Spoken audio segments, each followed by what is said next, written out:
city. He's understanding how great the problem is. A great leader must understand the problem very clearly. And after he understands the problem, in Nehemiah chapter 2, verse 17, we see Nehemiah do the second thing of a great leader. Here's what he does. Then I said to them, so he's talking to all the Jewish people living in Jerusalem. They've been living here for a long time. The walls of the city have been broken down for a long time, and they have done nothing about it. And now Nehemiah comes from Babylon to Jerusalem, walks around the city, sees the problem of the wall, and then he stands up in front of all of the Jewish people and he says this. Then I said to them, you see the trouble we are in, how Jerusalem lies in ruins with its gates burned. Come, let us build the wall of Jerusalem, that we may no longer suffer derision. And I told them of the hand of my God, that he was upon me for good, and also of the words that the king had spoken to me. And they said, all of the people responded, let us rise and build. So they strengthened their hands for the good work. They had lived in the city for decades and done nothing. But Nehemiah comes in, and what does he do that changes their decision? And now they choose to rebuild the wall. What does Nehemiah do that changes their decision to now rebuild the wall? He communicated the vision. Exactly. Communication. Great leaders are great communicators. So the first characteristic of a great leader is courage. The second is communication. Again, Martin Luther King Jr., we see that he had a great ability to communicate. Again, one of the most famous speeches of the past century, the I Have a Dream speech, which changed the direction of the movement to change civil rights in the United States of America. Because he communicated this vision, this great vision that he had. And he communicated it over and over and over again so that people continually saw the vision so they could move forward towards this great vision. So courage, communication, two of the great characteristics of great leaders. And we see it in Nehemiah. And so the people of Jerusalem begin work on the wall. They begin immediate construction. They gather the supplies, they gather the tools, and they begin rebuilding this wall. But it doesn't all go easy. And that is always the case in leadership. Everything does not go as we hope. There's always more problems that will come up. And we see that also in Nehemiah. In chapter 4 of Nehemiah, I'm not going to read it because it is a long account, but we see opposition to the work come up with Nehemiah. We see there's outside forces. There are people outside of the city of Jerusalem, enemies of Jerusalem, that begin to hear, wait a second, Jerusalem is trying to rebuild their wall? Why are they wanting to rebuild the wall? Maybe they will rebuild the wall and then they will attack us. We cannot let Jerusalem rebuild the wall. And the enemies surrounding Jerusalem begin to threaten Jerusalem and say, stop rebuilding the wall. We will begin to attack you if you continue in your construction of the wall. There are outside forces. And so the people rebuilding the wall are now scared. They believe that they may die because these enemies are threatening to kill them. So there's outside forces that are opposing them. There's also inside problems that begin to come up. In Nehemiah chapter 5, the next chapter, we see that the people of Jerusalem are now disagreeing with each other. There are some people who are more poor, who are saying, wait, we need more supplies from the people who have more money because we don't have enough food to be eating and rebuilding the wall at the same time. And the people with more money are saying, no, we need to focus on rebuilding the wall. And so there's now internal problems within Jerusalem. So you have outside problems, you have inside problems. For Nehemiah, he's probably saying, what is going on? I might as well give up. But he does not. What he does is he cares for the people of Jerusalem, which is the third And perhaps the most important characteristic of a great leader is care. So again, we have courage, we have communication, and we have care. Does anybody know from the story of Nehemiah, how does Nehemiah care for the people when there are outside forces threatening to attack them? Does anybody know?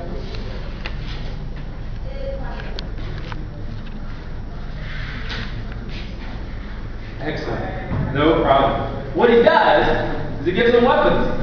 And literally, it says in the account in the Bible that they are rebuilding with one hand, and in the other hand, they're holding a weapon. So they continue with the reconstruction of the wall, and if they're going to be attacked, they have weapons to protect themselves. So he cares for the protection of the people, but at the same time, the internal problems that are coming up of the people who are more poor, who don't have enough food, Nehemiah says, okay, we must get them the food that they need so that they can be cared for, their basic needs are cared for, and we can continue to reconstruct the wall. And so they begin distributing the food so that everyone has enough food, their basic needs are cared for, and construction continues. So again, courage, communication, and care. Exactly. And now we see what happens. Something unbelievable occurs. We see it in Nehemiah chapter 6, verse 15 and 16. We see the result of Nehemiah's great leadership. Here's what it says. So the wall was finished on the 25th day of the month Elul in 52 days. Read that again. So the wall was finished on the 25th day of the month Elul in 52 days. How big is the wall? How tall is the wall? 3 meters. Yes, 3 meters tall. How thick is the wall? 1.5 meters. 1.5 meters. How big is the city of Jerusalem? Is it a small little town? It is a massive city. So the wall, 3 meters high, 1.5 meters thick, completely surrounded the city of Jerusalem. And how many days did it take for them to rebuild it? 52 days. This was thousands of years ago. Even today, that would be unbelievable. It would be almost impossible to do such a massive work in 52 days. But it is done. And this is how the reaction is after this. And when all our enemies heard of it, all the nations around us were afraid and fell greatly in their own esteem, for they perceived that this work had been accomplished with the help of our God. The enemies are scared because they're like, that's not normal. You cannot rebuild a wall in 52 days. That is so thick and so tall, completely around the city. But the people of Jerusalem rebuilt the wall in 52 days. It is an historical fact. And the enemies around them are scared. They realize their God is a powerful God. They realize that their leader, Nehemiah, was led by a powerful God. And we see that in the lives of great leaders. All of the leaders that you have mentioned, Martin Luther King Jr., Abraham Lincoln, Nelson Mandela, followed a great and powerful God. Martin Luther King Jr. was a pastor. He was a Christian pastor. He had his own church before he began the civil rights movement. He knew that he was called by God, and he followed God in this great calling, and God did an incredible thing. The same with Nehemiah. God called him to rebuild this wall. And through, what are the 3 characteristics of great leadership again? Courage, communication, and care. God used Nehemiah to have great courage, to have great communication, and great care to do the impossible. And in 52 days, the wall around Jerusalem was rebuilt. And you can read the rest of the story in the book of Nehemiah. You then see how the city of Jerusalem begins to change because God used Nehemiah in 52 days as a great leader to change the lives of many people. And that is what it takes to be a great leader. Those 3 basic things: as we walk with a powerful God who uses us to lead, to change the world forever. Do we have time for Q&A? Yeah. Any questions? If you see what he was communicating, what I communicated last Friday, to be a good, efficient student, and now looking at leadership, you see that there's this backing and dependence upon the Lord. And one of the greatest leaders of all time was Jesus Christ. Okay? And so we want to help you grow in it, grow in leadership. And so as you're thinking through these things, know that we're here with you. We're here to help lead you and guide you, because we want you to become great leaders so that you change this nation. Amen. Okay? Okay. So what questions do you have, Brendan? I'd like your name. Kevin. Sorry? My name is Kevin. Kevin. Like Kevin Costner. But I'm not Kevin Costner. Kevin. Okay. Thank you, Mr. Kevin. If I hear you talking about the characteristic of a leader, a good leader, and you said all the good leaders have been guided by God. All the leaders you mentioned were all leaders. All leaders. I wouldn't say all leaders, but all the ones you said. Okay. All four of those were leaders that all of those. Yes. Okay. Abraham Lincoln, Martin Luther King. If not, I will ask you what about the others who don't know God? There are other leaders out there, But yes. something is, I don't know the reference that God says we should respect or have reverence for every authority. So, does it mean that even if the authority was leading a given country or a given community or society is guided by God? Question mark. It's a good question. We see in the life of Jesus, Jesus lived during the Roman Empire, when the Roman Empire had control over Israel, and the Roman Empire was oppressing the people of Israel. The Roman Empire was not very nice to the people of Israel. And during Jesus' life, we see he still respected the Roman government. In fact, there's a point someone comes up to Jesus and says, "Jesus, will you pay the taxes to the Roman government?" And Jesus takes a coin, a Roman coin, and looks at it, and there's an image of Caesar on it. And he says, "Give to Caesar that which is Caesar's, and give to God that which is God's." He still respects the Roman government, but he has greater respect for God, which sometimes can be a hard thing to do, which is why we need the continued leading of God to even know how do we still respect the government. Because the government, no government is perfect. Every government has flaws, because every government is led by sinful people who are not perfect. So every government, I know the government of the United States of America, we have many flaws, many things that are not perfect about our government.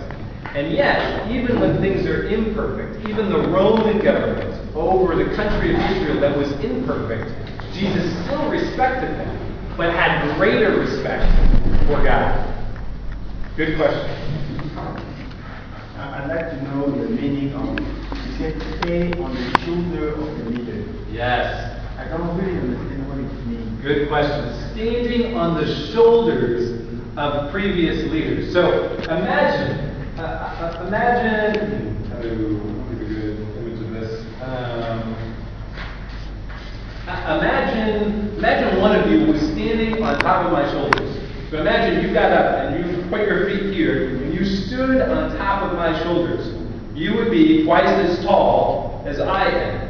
And then imagine that another one of you stood on your shoulders. So you would now be 3 times as tall as I would be. As we get taller physically, we have the ability to see a greater vision and an ability to communicate that vision to more people. And as we stand on the shoulders of more and more leaders, as generations go on, time goes on, we have the ability to see bigger vision and communicate that vision to more people as we stand on the shoulders of previous leaders. Because you're standing on their base. You're standing on what you learned from them. So you're not starting anew. You're starting from what you've learned, and you're making it even better. Because you see their flaws, but you see what they did well. And so you adjust. You see? One more question.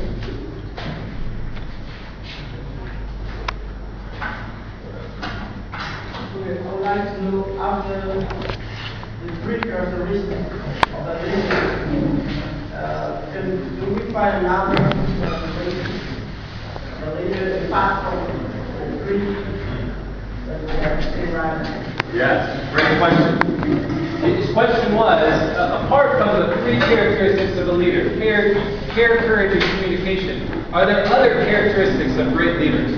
What do you guys think? Do you think there are other characteristics of great leaders? Or just those three? This is a very good question.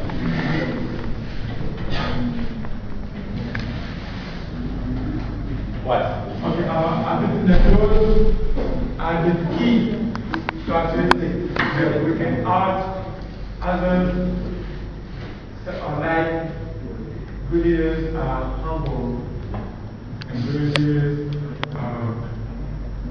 used to give their life to the others to sacrifice what Jesus did for us. Yes, I agree. I think there are those three, but there are many characteristics to great leaders. Humility is a huge characteristic of the greatest leaders. Were very humble. That is very difficult to do. When you become a greater leader, oftentimes you just want to take more power. But it's interesting, throughout history, when we see great leaders taking more power, usually their leadership begins to decrease. But the greatest leaders are those who can be great leaders and not take more power, but actually remain humble, continue to lead people forward, but not leading for the sake of power, leading for the sake of caring and communicating and leading people forward with courage. Integrity is another great characteristic of great leaders. That when you say yes, you mean yes. When you say no, you mean no. Your life in private, when you are at home behind walls, looks the same as the life people see in public. That is another great characteristic of leadership. There are many other characteristics, but I would say these are three key ones that you would build upon. I think even as I was thinking, that care plays out of those things. So you're not going to care if you're not humble. You won't care for you. It's an action of those deeper. So that's how it plays out. So if you're not a man of integrity, then you're not going to care for those around you. You're caring about me. So that's how that plays out. That's how that humility plays out. Is care. Courage. It plays out. Through those different things. If you're fearful, then you're not going to be courageous. Yes, exactly. Should I take more questions, or?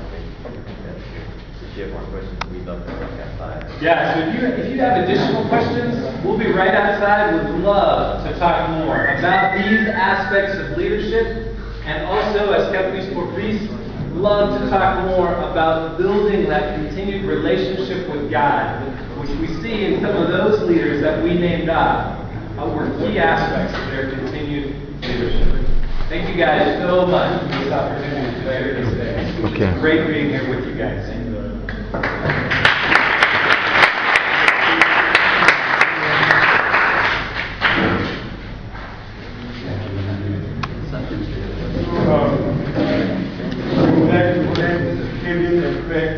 For the opportunity to spend the time to come to share with us what you know. So we used to say that share what you know and learn what you don't. So we are learning what we don't. So we'd like to thank you because this conference is going to help us to better our leadership and it's going to help us to deepen our relationship with God and help us to share with other friends, those who were not born here. That they can know that without a spiritual background, you cannot go forward, you cannot be a good leader. Even if you are smart, without spiritual aiding, it's not going to be easy. So we'd like to thank you for that. May God bless you and bless you for that.